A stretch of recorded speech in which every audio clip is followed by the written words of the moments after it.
मातली में वधंदड़ आइस जेका मंशात है उन जे खिलाफ़ ऐं शहर में बदआमनी खिलाफ़ मातली जे सिंध तरक्की पसंद पार्टी पारां मकामी होटल में आल पार्टीज़ कॉन्फ्रेंस घुराई वई, जंहिंमें नई सियासी पार्टियुनि जे अॻुवाननि शिरकत कई। सिंध तरक्की पसंद पार्टी पारां जेका आल पार्टीज़ कॉन्फ्रेंस घुराई वई मकामी होटल में, उनमें ज़िले बद्दीन जे एसटीपी जे अॻुवान मोहम्मद असलम महंदो, जुल्फ़कार शाह, सैयद गुल मोहम्मद शाह, ख़ालिद मंगसी, अब्दुल्ला अवान, वकील ज़ाहिद हुसैन चढ़ड़, मुसाफ़िर हालेपोटो, यूनस रुस्तमानी ख़िताब कयो ऐं हिननि इहो मुतालबो कयो त मातली शहर मां फौरी तौर बदआमनी वारो जेका बाहि आहे उहा फौरी तौर उझाई वञे। मातली पुलिस मातली शहर मञा मंशात ऐं बदआमनी रोकण में 100% नाकाम थी चुकी आहे। उन जे करे असां एसटीपी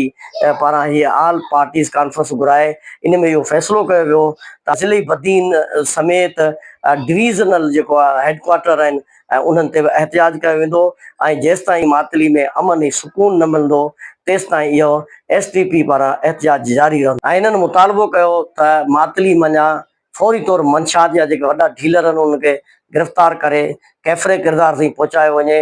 ॿी सूरत में हीअ डिवीज़नल सतह ते एहतिजाज आहिनि इन्हनि जो अञा वाधारो वधाए सघिजे थो।